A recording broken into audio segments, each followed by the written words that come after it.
Ben Mole, Benjamin Mole. I really enjoyed talking with Ben. Sustaining Sport is his podcast. He's a great lover of sport, as am I, as of many of us. But there are some, improvements that need to be made, right, in sustainability and inequality and race and gender, etc. Where we see, the very first question I ask is sport washing. I wonder if you know what that is, where we just kind of see the abuse of money in sports, in the Olympics, in FIFA, and the World Cup, and many of these events, these large events. But we talk about he's dedicated, his podcast to talking to people about sustainability in sports. It's a great podcast. I really, really enjoyed talking to Ben. He's a young man. He's in the UK now. He's from South Africa originally. Got his master's in Sweden in sustainability. Just a very impressive young man. I look forward to meeting him, face to face one day. He is a Liverpool fan, which I do not hold against him, as I am a City fan. But really, really great conversation with Ben. You're gonna love it. The topics which we challenge each other on a lot of great topics in sport, on gambling and women in sports, and racism. It's great conversation. I hope to continue it in the future. You're gonna like this conversation with Ben Mole. Thanks for listening. Hi, I'm Joey Pinz. People ask me, how did I lose 130 pounds? The quick answer is always discipline. I started my business, wasn't paying attention to my health, was eating too much, drinking too much sweets. My daughter was born. Next thing I know, I'm pre diabetic, I have hypertension. I knew something had to change. Discipline. I, like many of you, have faced many challenges in your career, in your family, in your life, in your faith. How did you attack them? How did you approach them? How did you solve them, hopefully? It all had to have some degree of discipline. I'm also asked, how did you found and start a tech business and it lasted over 25 years? Discipline. I was committed to it, enjoyed technology, didn't enjoy some aspects of it, but knew it was necessary. Discipline. Our podcast mission: how do we use discipline to better ourselves and society? Join me, please, as I talk to interesting people and discuss how they use discipline in their family, and their passion, and their careers, and how it helped them. Our podcast vision: growth through learning from others. Joey Pin's Discipline Conversations. It'll be light and serious. Join us, please. Thank you for consideration. Ben Mole, thank you so much for doing this. I'm very excited. I'm a big fan of your podcast. What is sport washing? Start I there. mean, what a question to start. Yeah. Sports washing is the use of the positive elements of sport, the sort of camaraderie, the emotion, the team building, all of that positive side of sport, uh, being used to cover, shall we say, nefarious or not so good activities. The most quintessential example is, some kind of very unsustainable company like an oil company or something like that, knowing that they have no customer facing sort of brand value. They will pay a sports team to sort of, link their brands together and then Hmm. slowly but surely sort of subtly link those two things together. So you often then end up thinking of the sports team when you think of the brand rather than their nefarious activities in the background. Very interesting. And you also likened it to the Olympics. Yes, I mean the Olympics is perhaps the best case of it because it's such a powerful event. It really brings together people. It sort of pushes forward sports that you would not normally watch under a sort of national flag. It really gets the best out of the fan emotions and tells these very lovely stories of athletes performing at the highest level. But then when you look at particularly a lot of the sponsorship, there's a lot of stuff going on behind the scenes that you're like, oh, hang on, that I would not be normally comfortable with. And Mm. if that was happening in its own right, you would call it out. But because it's behind this veil of glamour and fanfare and excitement around the Olympics, we don't always see it. Yeah, and you went on to such great, fascinating detail about Sochi specifically, and also, of course, in China. But Sochi, how is estimated. I forget the numbers, 20 billion, and it came out to 60 billion, but half the money was criminalized or covered up and put into politicians' pockets, and just horrible. Yes, I mean Sochi is I say the gold standard of dubious sports organization, and I think it's when so the episode you're referring to of my podcast actually came out last year before Mm, obviously whatever's going on in right. Ukraine with Russia now, so I can speak perhaps even more candidly about Vladimir Putin and his sort of the sort of crew that he's got running there in terms of completely put the Russian political establishment is very well entrenched in embezzling public money and all of these kind of things. And the Sochi Winter Olympics was the perfect example of that, where they ran up just exorbitant fees, doing all kinds of things that weren't necessarily necessary, and also there's very little paper trail of where the money went. So yeah, the final Mm, figure came out to I think 51 billion was spent on that Olympics, but we didn't get 51 billion of out products. So where did the money go? And then you suddenly see Russian oligarchs running around with very fancy houses all over the world. And you're like, I wonder where the money came from. mm. Interesting. But I do hear cases like I don't remember when Greece got the Olympics, but I remember them. They had to increase their train system, and their infrastructure had to increase to actually support the Olympics. So they used the Olympics as a way of elevating what they had. So I think sometimes there's it's not all bad. I guess my point is that you see it where it's actually used in good, where it's actually helping the community after the event leaves. It'll sustain the community for a long time as well.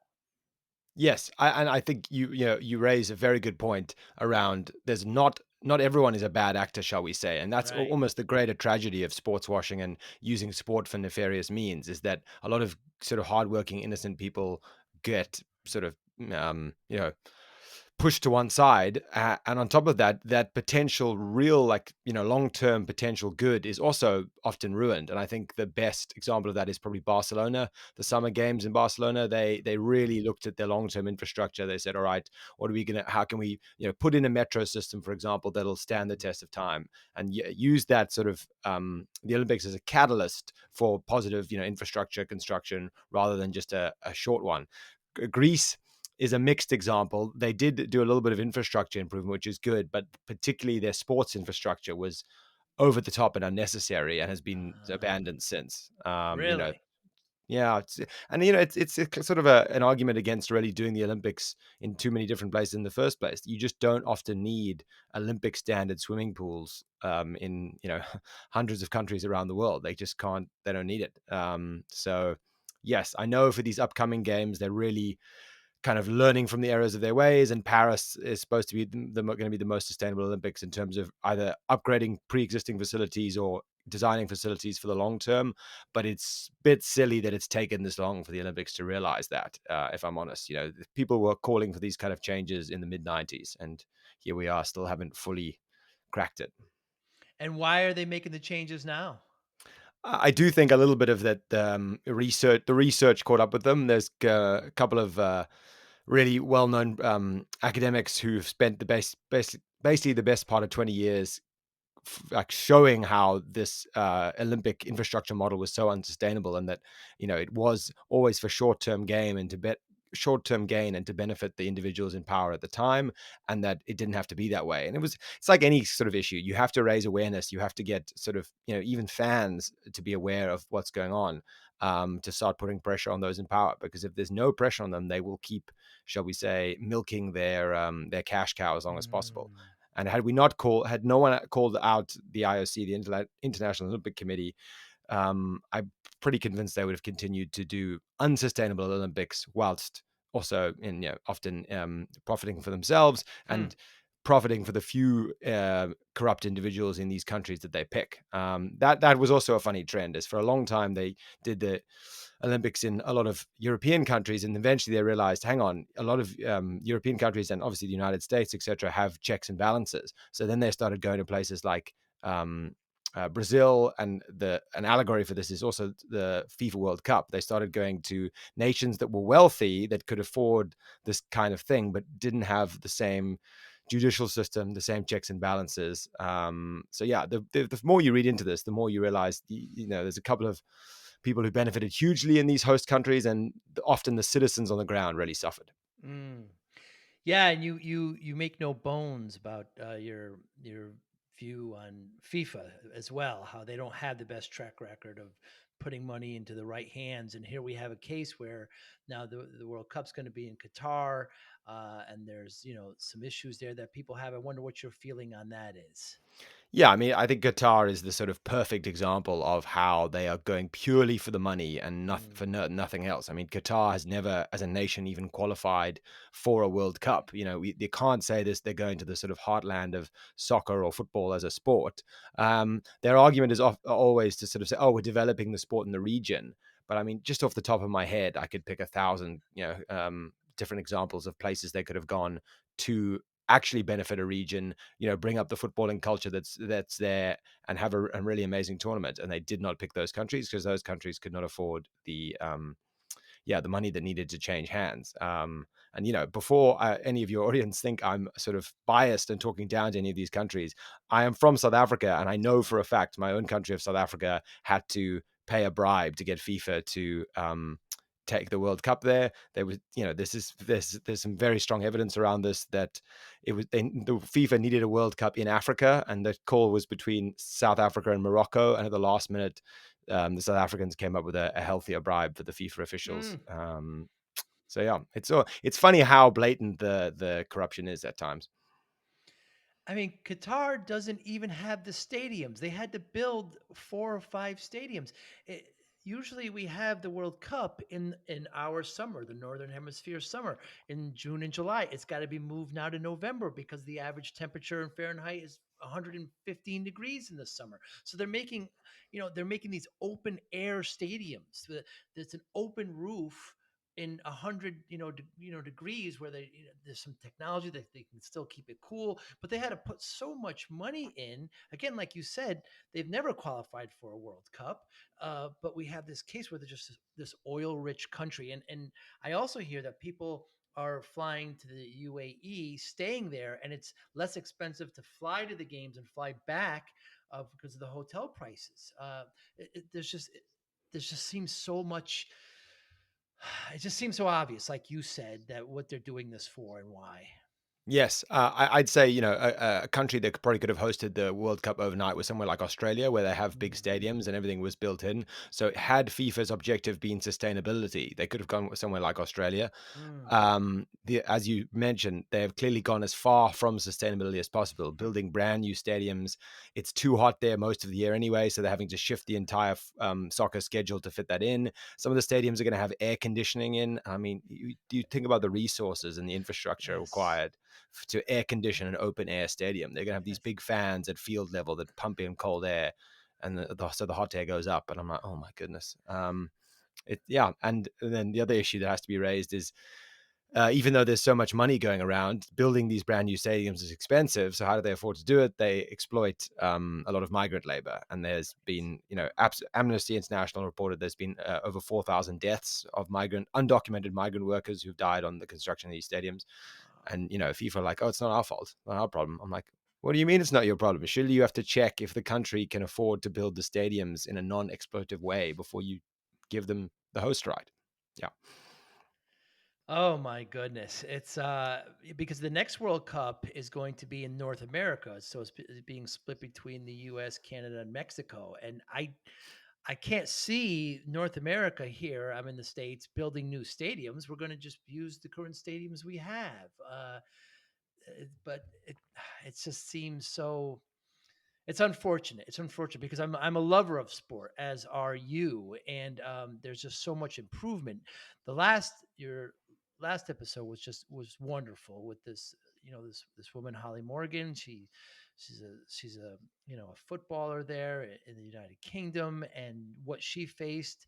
We have an issue here where the women's soccer sued FIFA, and they just won within the last month or two, I believe, and they were awarded some money.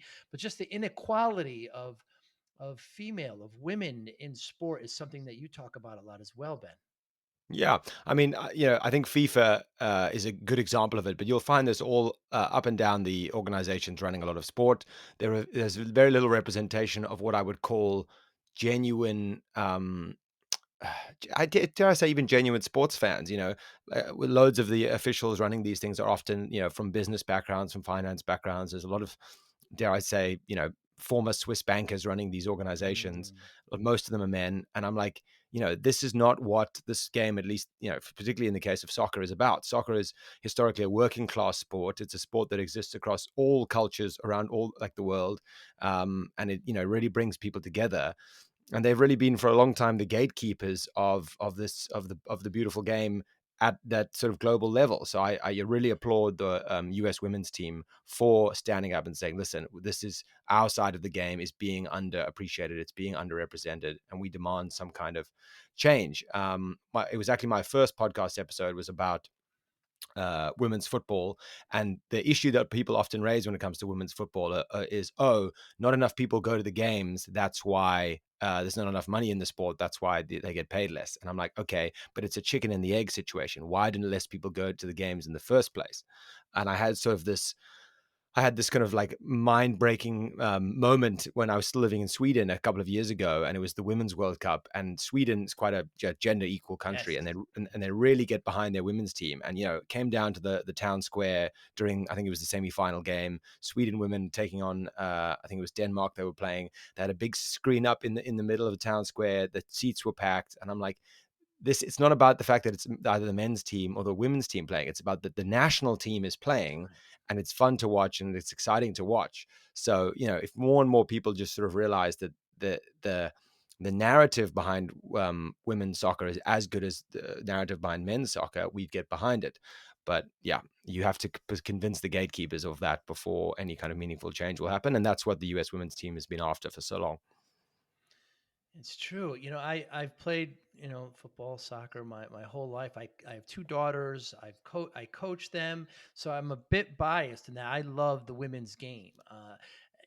You I think it was your first podcast or where you went on about there was a bunch of trolls, and social media talking bad again. It's just horrible. And you'll have these kind of I think your term you use is like college kind of dude bros kind of Mm. mentality. It's just horrible. But you'll have that, but lovers of the game will still appreciate it. They'll still love it.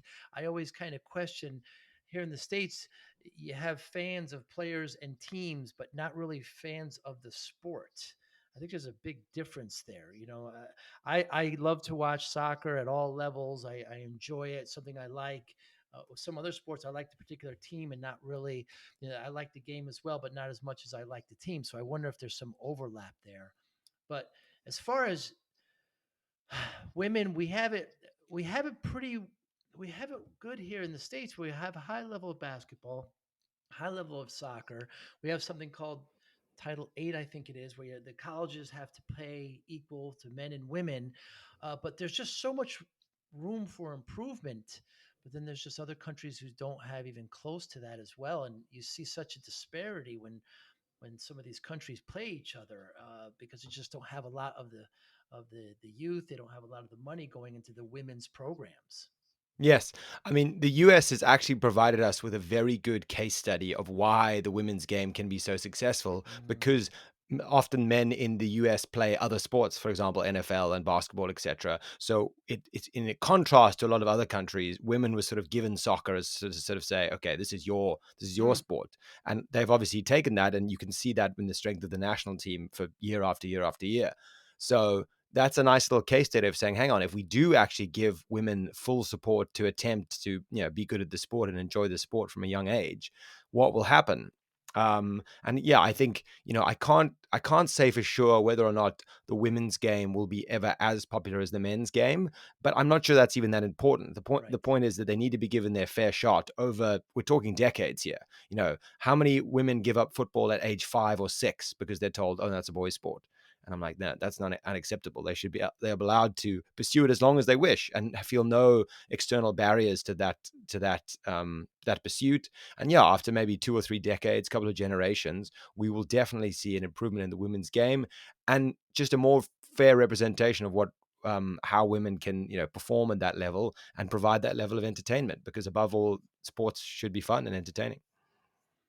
Certainly so. And here in the US, we also have a whole college system that's used as, as a farm system oftentimes for, the professional league. And I don't think any other countries do it this way. And once again, the money gets in the way, but we have a lot of great basketball and soccer programs at the collegiate level here, and they get noteworthy, and we have very big stars in the women's game, Sue Bird, Megan Rapinoe, and many like that we all know here. But it's that at the college level, again, there's lots of money there, but that kind of prepares and kind of makes the public aware of them as well. I don't know if that's as popular as it is in Europe or in South Africa, where the semi-pro or below the pro is gets enough notoriety. Could you comment on that?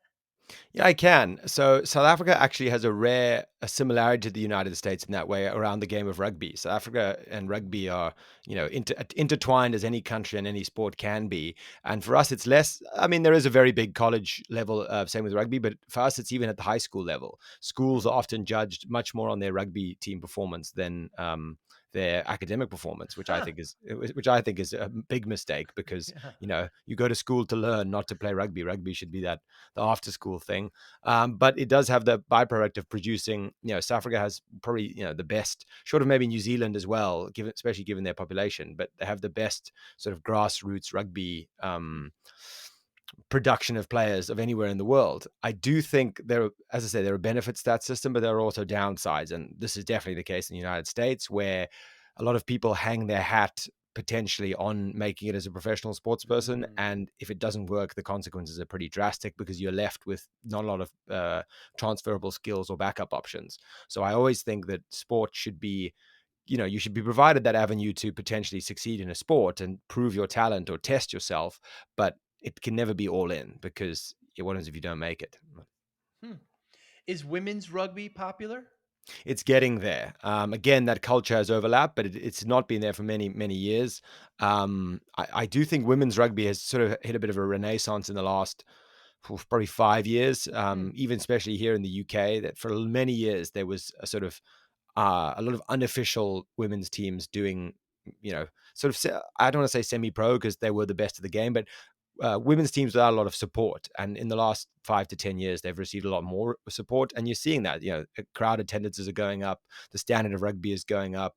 All of those same things you get in terms of the bringing together the fans around it, the national flag, for example, it all comes through. So again, another case study of how it can Hmm. improve. I really enjoy the way the English Premier has, they don't do it here, but they have the men's team and then they have the women's team. I don't know if this is going to flavor the rest of our conversation, Ben, but I'm a City fan. I don't know if Oof. that, yeah, okay. Dangerous territory. Dangerous Okay. I territory. apologize. I thought you should know before we go any further. No, full Uh, disclosure, full disclosure. It's good. Good. They played yesterday, and of course, Liverpool plays UEFA today. But they have, they have City has the men's team and the women's team, and the same uniforms. I don't think they play in the same stadium though, if I'm not mistaken. They don't, except for sometimes for big games. They do, because the I see. men's stadium is bigger. So, It's bigger, yeah. yeah. And that's certainly a way of doing it. How is the popularity of that of of women's English Premier League there in the UK? So what you mentioned there it's actually a massive catch-22, and I've been reflecting on this recently, and I actually have no solution for it. But basically, the women's teams that are attached to a men's team, particularly a successful men's team, do better because they have more money and Mm. better branding. So they sort of gain fans, perhaps in an external fashion. But there are still a few women's teams that are not attached to a men's team, and they Uh-huh. struggle because they're sort of in the bit in the footballing ether, if I can say it that way. Mm. Which is a bit unfair because basically what happens is if a men's team does particularly well and has a couple of years of success and gains some fans, that women's team, even if it's playing badly, will benefit. Whereas if Hmm. a women's team is playing quite well when one of their rivals is attached to a men's team, so it is quite a difficult thing. But as I say, I don't really have a solution for that. I just think it's we as humans got quite naturally brand orientated. So yeah, I'd say even when it comes to getting into watching more women's football, I quite naturally skewed towards watching the Liverpool women's side. Right. And yes, there's my disclosure of the podcast. I'm a Yes. Liverpool fan. Yeah. Yeah. I hope they win today. I love watching them. So it's interesting. So the thing I love most about the English Premier League, of course, I think the highest level of soccer in the planet, but relegation. I mean, if there was relegation in the NFL, I don't know what would happen to our society here. It might collapse. The thought that three of the bottom teams in the NFL were not in the NFL anymore, I, I, I don't know what would happen, but that's just wonderful that it does. Is that the same thing on the women's side? Yes, and actually, as an example of that, the Liverpool women's team a couple of years ago got relegated, and they've only just recently, in this last couple of weeks, so next season they'll be back into the top division. So they got Mm, promoted. So yeah, it is. They still have the relegation in the women's side. Unfortunately, with the women's, there's just less teams and less teams at that level, so the leagues are smaller and there's not as many leagues. But yeah, they still have mm. their relegation system. And yeah, it is an important element of the way that the sport is played. And I'm not sure if you heard about it last year, but they attempted that thing called the Super League, where they were going to take the Yes. top 6 teams or something across the top 5 leagues in Europe and put them in an unrelegated league just to play on for all eternity. And all of the fans said, that's a terrible idea. Don't do that. It was amazing how quickly that got squashed. Yeah. I heard about it, and then you hear Ronaldo, and you hear a couple of the players kind of peep up and not liking the idea, and then it's just it was so transparent, money grab. The parents, I think the fans, the supporters just saw right through it. Yes, I mean, it obviously links back to our earlier conversation about money in sport and the gatekeepers. And yeah, these owners basically they see their football teams as not as, what I would call beloved entities, like a lot of the fans see it, but as assets. And they were like, how do I solidify my investment? Oh, let me put my team out of this potential relegation situation and put it in an untouched sort of golden goose situation. And the fans are like, but that's not what it makes it fun. I was Mm, actually reading a very interesting. Sorry, it was a presentation. I was at a conference recently, and a Greek professor of all places was giving this presentation on the importance of being able to lose in terms of the excitement of a game. And I can't remember the exact figures, but it was something like if you have less than a sort of 30% chance of winning every game. If that's the fans' expectation of their team, they will start losing interest because it's a bit too boring. But mm, if your team has over a 90% chance of winning every game, it's the same thing. You get a bit bored because you're like, there's no stakes here. Whereas in somewhere in that sweet spot, and they said roughly about 60%, if do you think you have a 6 out of 10 chance of winning this game? That is when your excitement level as a fan is at the most because you mm. know that there's some stakes on the line here. Your team could lose. You could be knocked out. You could be eliminated. You could be relegated. But you're hopeful that that won't happen. And if it doesn't happen, it's amazing. If you win, it's amazing. So there needs to be you need to be able to lose in order to enjoy winning. Hmm.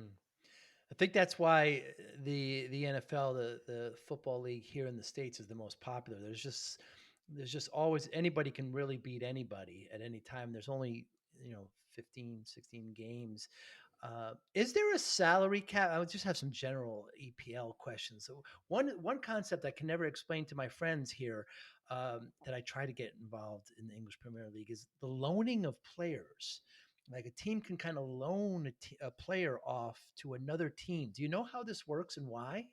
Yes, so that's been a long sort of standing element of the league system, and it definitely has some benefits. The main benefit is if you are signing a player, but who might not be good enough yet for your team, but you're hopeful that they one day will be, you send them off to potentially a lower league side, and they gain some of that match experience. And then hopefully come back the season later and they're better. Unfortunately, it definitely has been abused. I think the Right. worst club for doing this has been Chelsea, where they famously have had, at any point, sort of 40, 50, 60 players out on loan. So you can't really argue, okay, this is a player they're really thinking about. And, only 2 or 3 of them would actually end up making it back to the side. Um, Hmm. so yeah, and then there's this downside of if the team that they loan it to gives that player a lot of nurturing, a lot of coaching, and really does well, that team doesn't actually benefit in the long term because Chelsea just take their asset back. So yes, it's gone a bit too far. And there's also some interesting stories around the expectations that come out of, players who probably weren't good enough at the beginning with, but just get signed by Chelsea just in case, then have that expectation on their shoulders of being a Chelsea player when they probably were never actually going to be that good. And then when they don't make it as a Chelsea player, they feel really sad. They often get depression, all these kinds of negative things. But if they were just signed by for example, a League Two side in the first place, they would have probably had quite a successful career. So it's this weird emotional roller coaster that some of these Hmm. players go on. And does the team pay for them that's getting them? It depends on the deal. Often they do. So I suppose you could argue the lower lead side is benefiting from having a good player and not having Right. to pay the salary, but not always. And to your previous question, there is no salary cap. So players, I don't know who the most paid player is in the Premier League, but I know ballpark figure. It's roughly, I think the most paid player in the Premier League is getting about £390,000 a week. So yeah, there's money in sport. I promise you. Yeah, there certainly is. And that we don't have anything like that loan system here. And I remember when City was going to get Messi and they were talking about 350 million for 4 years or something. It was just uh, the highest paid player right now, I believe, in the US is Mahomes, and he's getting 500 million for 10 years Wow. US.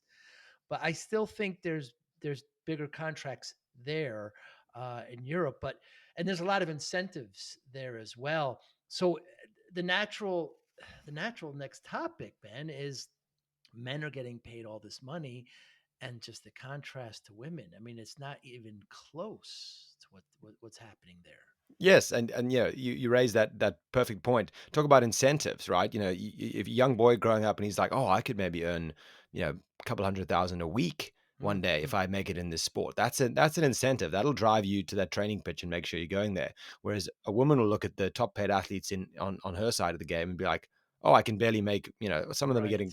Right. I had this stat from my first episode. It was that the average salary in the men's Premier League was about 3 million a year. That's the average. So obviously, some getting paid less, some getting paid more. Whereas the Mm. average salary in the women's is about £18,000 a year, which is only just above minimum wage. It's not. It's a tiny amount of money, and obviously, players in the women's league getting paid less than that, or sometimes not getting paid at all, are having to do second jobs to just sponsor their career essentially. So as you say, it's a completely unbalanced incentive system. And yeah, I mean, to bring it back to your conversation about the US and their system, I do think the US systems have some big mistakes. But one of the things I do admire is the draft. I do think that's such a good way of equalizing things every year, that the best player doesn't go to the wealthiest team, but just goes to often the worst team and makes that Yes. the worst team good.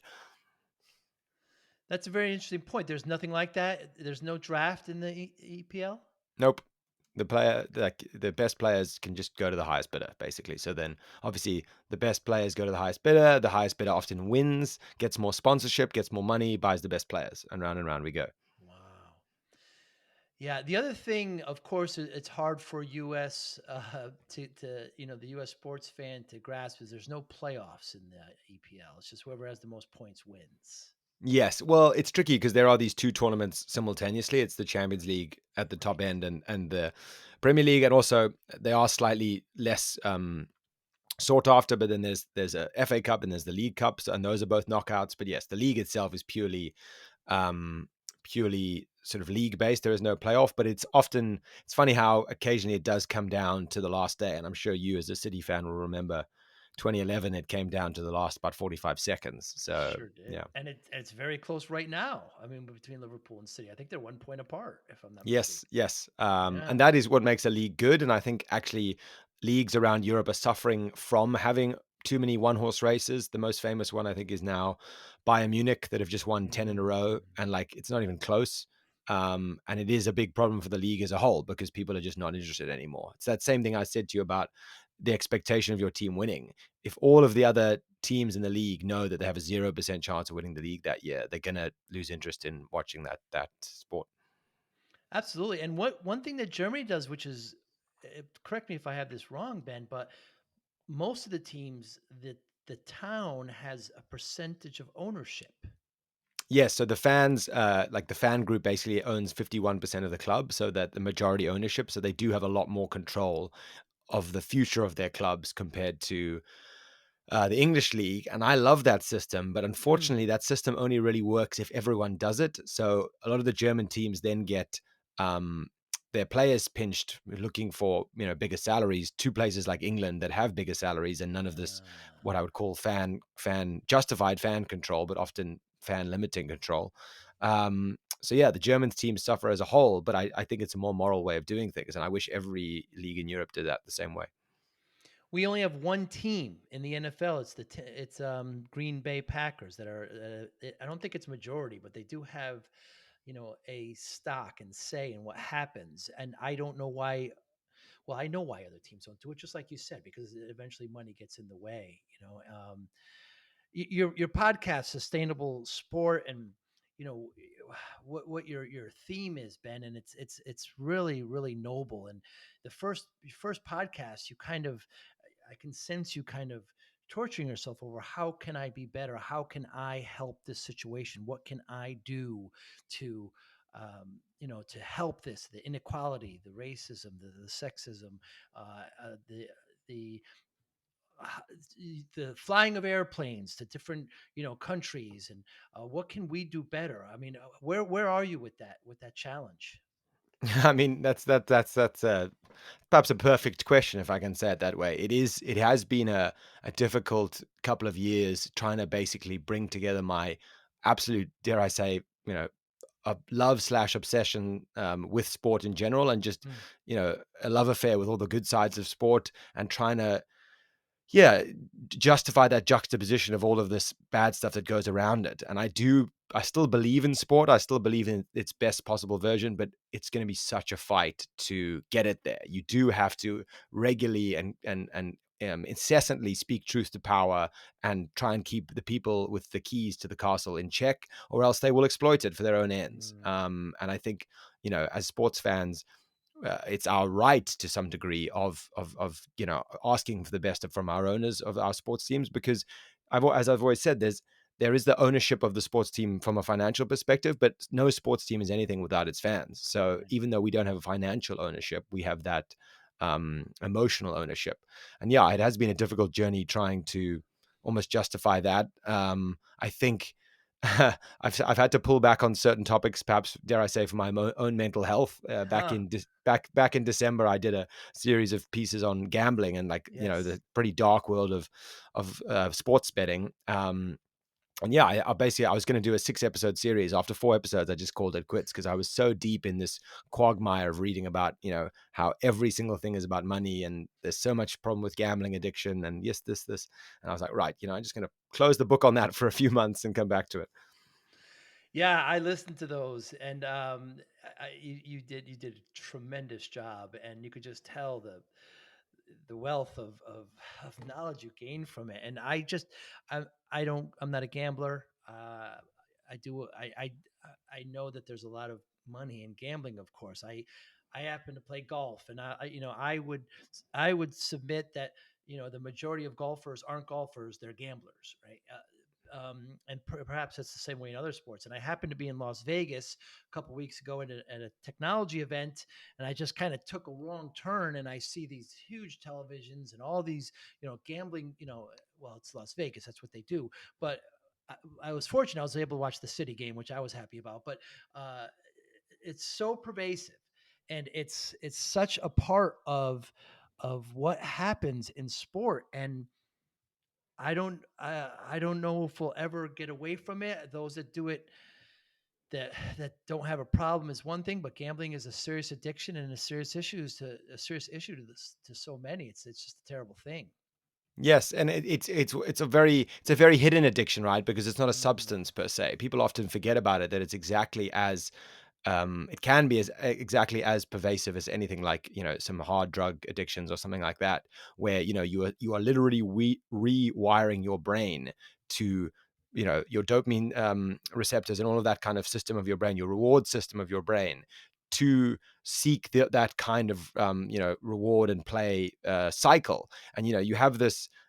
You hear stories of people who you know for example, steal from their wife, for example, or steal from Right. their parent, or steal from their child because they need to play their next hand. And what that is not actually a case of morality in their head. It's that the actual chemicals in their head have been put out of balance, that they get a stronger reward rush, so to speak, from placing another bet than they would from being a good husband or being a good wife. And when you get to that level, and of course that is not the majority of people, it's the minority, but everyone is running that risk. That is terrifying. If I'm honest, that is absolutely terrifying. And it's that classic thing of the gambling companies will say, oh, but there's very few gambling addicts. But even if the odds are like 1 in 10, can you say to someone, okay, do you want to risk one in, like, you want to go do this thing, and there's a 10% chance that in 30 years you're going to be stealing money from your wife or husband because your life becomes that. And again, what is the solution? I'm not saying cancel all gambling. I think there's a Mm, part of it that's part of human nature, and we can't get rid of. And I also don't think we can take gambling entirely out of sport. There's too much a natural linkage there. But I always argue in favor of good, solid regulation and education. Make sure that everyone is educated about the risks. Everyone is educated about some of the tricks of the trade. And that's what I tried my episodes of the podcast to do. And then go place your bet. And you're so much more protected from running down that rabbit hole of, oh, you placed your bet, you lost, you knew why you lost, and you had a good time, and that was it. Rather than you lost and you're like, oh, but I'll just play another one. And whoa, but hang on, I'll just put another one. And then down you go. And yeah, I think the regulation is a good one. And they are slowly catching up here in the Premier League, where, I mean, if you watched a Premier League game on Sky Sports here in the UK 5 years ago, you would probably see about, in the thousands of betting adverts and betting slogans and betting everything within a game. They've really? pushed that number down a bit, but it's still there. So yeah, that's another uphill battle. Yeah, I don't know which team it was, but they're actually, on their chest. I don't want to give it. There's a gambling company that's like their main sponsor. I forget what team it was. Well, yeah, you'll find it a lot more common in the lower leagues where they don't Uh, have the gravitas to sort of seek what I would call much, blue chip sponsors. So they have to mm, pick basically anyone's wanting to offer them the most money. So they often end up with gambling companies. That's now being regulated out. So they might not be able to do that quite soon. But interestingly, there is an industry that is very quickly taking up that space in the sport that is not considered gambling, but somehow is being pushed in exactly the same way. And that is some of the more nefarious sides of crypto. There are all sorts of crypto companies popping up and branding themselves on everything and saying, "Oh yeah, crypto is the future." And I personally am a bit of a believer in crypto, but very specific segments of it. It's not every mm. coin is going to go to the moon. So there's a lot of bad actors in crypto space, and a lot of them are again, to bring this conversation the whole way around, a lot of them are sports washing and advertising through sports teams. Yeah, I can remember some of my, um, golfing colleagues, not really friends, people I know that during the pandemic when there was no sports, they were so, jonesing for gambling. They were betting on weather, Ben. I mean, it was, hey, I hear in Phoenix it's going to be 110 today. What do you think? And they do it over and under. I mean, you have a problem when you're gambling on weather. Yes, and I also think there's some safe ways of doing it. One of my favorite ones is completely detached from money, like because there are versions of it with money, but no Ah, money version of fantasy league like sports. I love that, where right, you make your fantasy team and you pick the team, and then if a player does well in real life, then your team gets points. I like that because there's no consequences if they don't get right, points, other than a laugh from your mates. You're not going right. to lose £1,000 That's right. if your team loses, and that, I think, is that safe space where you're watching a game, but there are benefits to you external of that game. So one player does well in the same team versus another player, and you do well in your team versus your mate. But there's no consequences, and there's even this. DraftKings are looking into this, or sorry, DraftKings are doing this now, where they're trying to put fantasy sports and money together, and Right. it's also again gambling in disguise, where you can pay these companies to get the rights to a player for your fantasy team. And I'm like, oh, but now hang on, that's gambling again, because Mm. you pay them £100 to get a player who then may or may not perform well in the real life. And if he doesn't, you lose money, real money. And I'm like, oh. Is it's huge here in the US with football, with baseball. It is absolutely there's so many people doing it. Is it very popular there as well? It is particularly just the official Premier League fantasy league, which is quite a, dare I say, quite a basic league. It's not a very complicated scoring system or anything like that. That's very popular here. I actually play one called Fan Tracks, and ironically, I play it with 9 other guys from the USA Hmm. because I do think the US have this deeper relationship with fantasy sports than they have here, and it's a very detailed website. Like, players will get points from the number of corners they take or that kind of stuff. And it's Wow. great because for the super fans, they can really engage with the sport like that. And yeah, I've been playing this league with them for a couple of years, and it's been really. Um, I maybe had this sort of preconception, which I regret, about people from the US not fully understanding like soccer as much as people on this side of the pond do. That has been completely knocked out of the water by these 9 guys from Texas, basically handing it to me in fantasy league week after week. So Very interesting. And the way technology has been intermingled with sport is, I'm a big I'm a technologist, and the way they would all wear the heart monitors underneath, so they can actually tell where their heart rate is and what their vital signs are as they're running. The statistics of I've seen these crazy statistics like De Bruyne, like his passes in the penalty box, in the 18 box versus outside, and what the percentage of goal. I mean, it's very exciting to see that the way technology's been uh, introduced and just puts a different slant, and even the video, the recapture. And I wonder if you're a fan of like all that kind of technology move and VAR. What are your points on that? I mean, the one you mentioned about like the percentages and this kind of stuff, I'm going to start sounding like a broken record here, but there is such potential for good, and there are so many bad actors trying to exploit it. The big example I'll give you is around the data of the percentages of players and how likely they are to succeed in certain points. Those are such cool bits of information because it is technology at its best, and it's really good for the coaches, it's really good for scouts, it's really good for Mm. everyone. Of like, oh, every time this player gets in the box, he scores, or every time this player turns the ball onto that foot, he scores, for example. Um, but then the companies that love that the most are gambling companies because it gives them the most accurate prediction models for them to understand what's going to happen. And this is why obviously, Hmm. not to labor on about gambling, but the house always wins in sports. That's really why the house always wins, because they have better tech. It doesn't matter if you have a hunch about Hmm. this player or that player. They have historical data of hundreds of thousands of games about what happens in certain scenarios, and it is always like a probability thing. If it happens enough times, then it'll go to the house.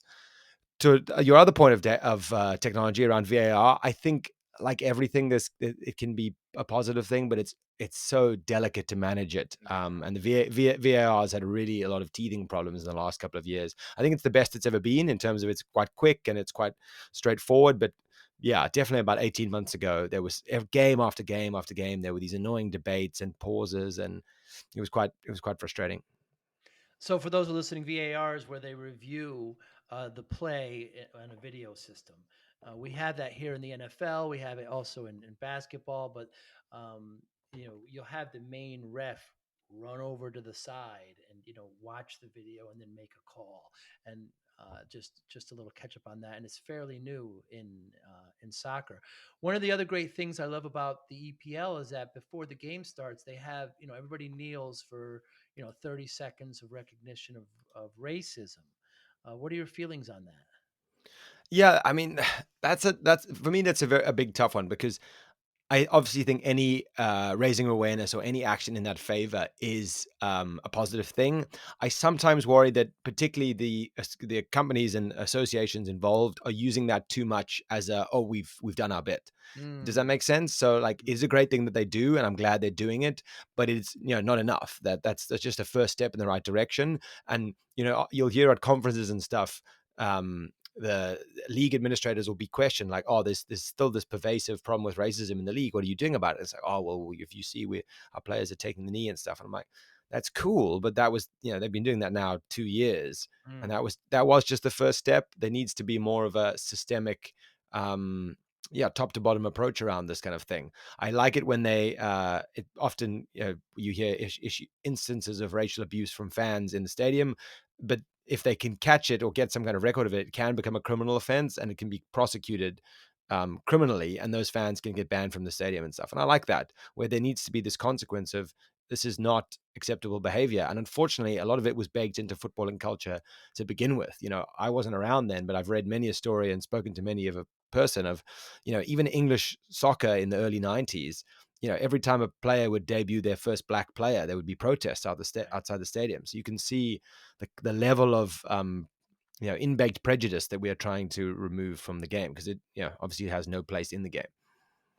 Yeah, and that manifested horribly, of course, in the European final with Italy, where you had, some of the black players that didn't perform particularly well for England, and there was terrible kind of some of the, of course, a minority of the fans, but you did see that, and that's something that we don't have the kneeling here for injustice. There was a whole issue here, of course, of what happened with one with the quarterback from the 49ers, but um, I your your theme of sustainability and in sport and equality. It's such a beautiful sport, such a beautiful thing, but we have these evils that we want to squash and eventually remove from the game.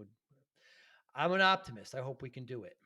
Yeah, and I like racism as a good example to use, but I'll reference anything like gender bias, Mm, fighting climate change. Sport will never fix these problems entirely. Sport is right. just a small part of the global ecosystem and social ecosystem, and these problems are global social problems that we need to tackle. I think one of my favorite stats is how little emissions sport actually leads to in terms of climate change. But that doesn't really matter, because you still have to look as the stakeholders within sport. We only have the ability to control our industry, so we should still do that to the best of our ability. And yeah, to try and maybe not on all days, but on my positive days, the way I like to think about it is sport will not fix climate change, it won't fix racism, it won't fix gender bias, but it'll take a step in the right direction.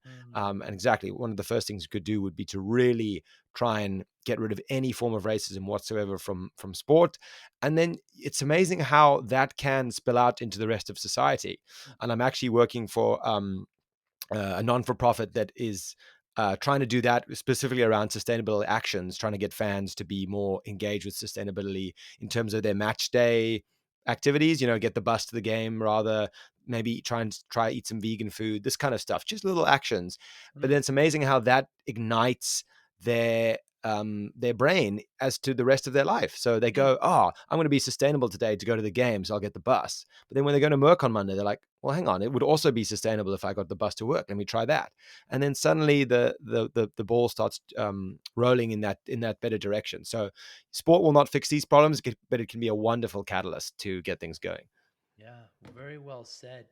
And small incremental changes. We're not going to change everything right away, but these small changes hopefully will help. And there's lots of following. There's a huge population. There's a lot of money in sports. So I think, like you said, hopefully that'll be the catalyst to make those changes. On the podcast, we talk a lot about discipline. I lost a bunch of weight.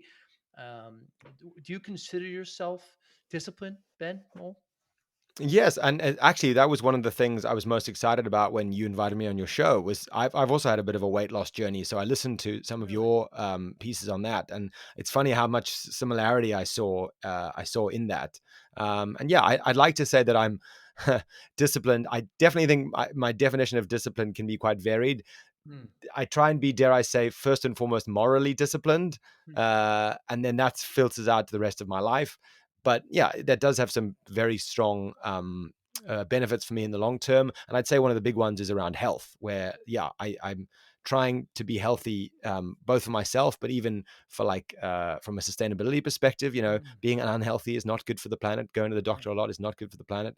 Eating too much of the wrong thing is not good for the planet, etc., etc. So yeah, the way I go about my day in terms of exercise and diet is actually just a little way of me expressing Hmm. my own value system and my own control on how I like to lead my life. And it's funny how much joy I actually get from that. Very interesting. What made you start the podcast? It was we kind of touched on it already, but it was a little bit of that helplessness within the world of sport, but it was also a case of trying to bring together my what I would call the juxtaposition between my passion and my sort of expertise. My expertise were very much in the sustainability space. I'd worked in renewables for a few years.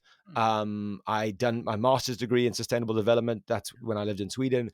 And yeah, I came out of my master's degree in Sweden in the middle of COVID, pretty much terrible time to start work. Did look around for a lot of jobs, didn't really land on anything. And I'm like, okay, well, what do I really care about? What's my passion? And that was sport. And I was like, okay, in what way can I bring my expertise to the world of sport? And the first thing I thought was, yeah, kind of sharing a lot of the insights I've picked up along the way with other people, and then also using it as a tool to get, have conversations with people. And that's been a very rewarding part of it. And it's funny how it's gone. It's only about a year, more just over a year old, and it's funny how it's gone in places I wouldn't have expected it to Hmm. go. I think probably still my most meaningful episode was with a woman called Adie Delaney in Australia, in Tasmania last year, where she was talking about how she had used the sport of trapeze and being a former circus performer to teach children about like body autonomy and make sure they understand consent and this kind of thing. And that if you'd asked me before I started the podcast, does that fall within my mandate? I would have said absolutely not. Now I'm just like, absolutely yes. And what a interesting and diverse and beautiful angle to look at something like this, and what a great solution. So yeah, it's been quite rewarding. I really enjoyed that podcast. The other episode I enjoyed was the one, the eating disorder, and it talked about BMI and how that's, shouldn't be a, for athletes and for, this young woman had a, eating disorder when she was young. And it's interesting how even the theme of discipline, I have, a very wide variety of interests and likes, and I think you could just bring up discipline in any of those disciplines. Just like yourself, I think you're able to kind of horizontalize a vertical, with that focus. Yes, and I loved having that conversation about the eating disorder because Yeah. it almost made me aware. Not that I'd had a problem, but I'd flown closer to that problem than I ever would have thought of in hindsight, when she was Yeah. discussing about how she needed to regain control of her life and how eating was a way of expressing that. How close is that to what I've just said, what, 2 minutes ago, about how I like to gain control of my life with what I would call sustainable, disciplined behaviors. And Mm. yeah, it's like anything. It can be a good thing, but you can fly too close to the sun there, and it can snowball into a dangerous place. And I do think it's uh, down the other end of health and exercise, it can be the same. Of like, never. They always say the old trope: never tell someone to exercise. Mm. Show them the value of exercise. Yeah. If you tell someone to exercise, they'll resent you. They'll be like, "Why does he Right. want? Why does this person want me to exercise? They think they're judging me." There's all that negative enforcement versus showing them the value and the enjoyment you get from, and not just, for example, weight loss, because that's obviously a singular, not necessarily perfect metric, but the endorphins, the social bonding, all of that other stuff that comes with exercise. Show them that value and let them make the decision for themselves. Yeah, very, very good point. As a young man, a teenager, the punishment during soccer practice was go run, go do laps, and that's Mm, terrible. That's yeah. terrible. I mean, so it's punishment.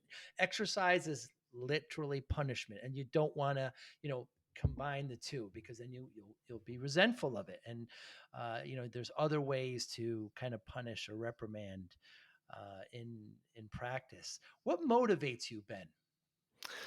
Uh, Very good question. Yeah, it's I don't really know how to phrase it, but I almost think that the macro motivates me first, and then I try and bring it down to the micro. So Mm. I definitely think these challenges we've just mentioned, like racism and gender bias and climate change, these things are sort of on my mind. And obviously, these days with the media, you get a lot of it. They're on my mind all the time, and they can be sometimes quite overwhelming. And therefore, one of the ways I sort of get out of maybe a bad negative mental cycle is to be doing something about it. So that's kind of what motivates me on a day-to-day basis. And this is really proven true to me, where if I have a week where I'm having a discussion with someone who is really got really great insight in the space, and I have that conversation, and I upload that episode, I get a bit of feedback, that makes me just much more motivated and feeling Mm. good, rather than just sort of sitting there and being like, this is bad and this is bad and this is bad. Because if you spend enough time on your cell phone, everything will seem bad. It will. Yeah, it certainly will. And that's the way it's set up, by the way. It feels like. And how do you define success? Oh, I love that question. And this actually came up in the eating disorder one, about how we need to read it. We Mm, need to redefine winning. I think we've definitely lost sight of what success is in huge parts of society. Namely, often we put far too much emphasis on financial success. I do think financial sustainability and stability are important. You need to be able to live and be healthy, like, sorry, to be fed, etc. But yeah, I think there are so many other objectives we can look in terms of success. I do think health is one of them, in terms of, you've only got one body. You better look after it, and that is physical health and mental health, of course. There are a lot of very great physically healthy people who are mentally in terrible places, and those people should be offered the same kind of help. Um, I do think, you know, oh, I need to think of the right wording. I think if you get to a place in your life where you are happy and healthy and being sociable and helping others, mm. doesn't really matter where you are on the financial or status ladder. You're succeeding. That's how I'd phrase it. And that's definitely the kind of objective I'm looking for. Very well said, Ben. I really, really enjoy your podcast. I was looking forward to this, and I'm so glad we talked. I hope one day we get to, have a pint together, and even at a game would be incredible too. I would. I haven't been to any English Premier game live, and I would love to. And as the world starts to open up, I hope to get over there, and maybe we can get together and have a drink. Thanks so much for your time today. No, thank you. And I particularly thank you for the poignant nature of some of your questions. Sometimes I go on these and they beat around the bush, but you went straight for it. And I appreciate that. It gets the best answers, I think. And how can we get in touch with you? I'll put some in the show notes, but how can people get in touch with you? Yes, so the podcast is called Sustaining Sport. The website is just sustainingsport.com. On Instagram, I'm Sustaining Sport. On Twitter, I do have a Sustaining Sport account, but it's better to reach me on my sort of like personal account, which is benmole11. And on LinkedIn, it's also Sustaining Sport. So hit me up on any of those, both in terms of if you just have any feedback for the podcast or the work that I'm doing, I would love. And also any questions to any of your listeners, please reach out. I am literally just happy to have any of these conversations with anyone, any of the time. Absolutely. And Mole is spelled Mole, if people Yes, are interested.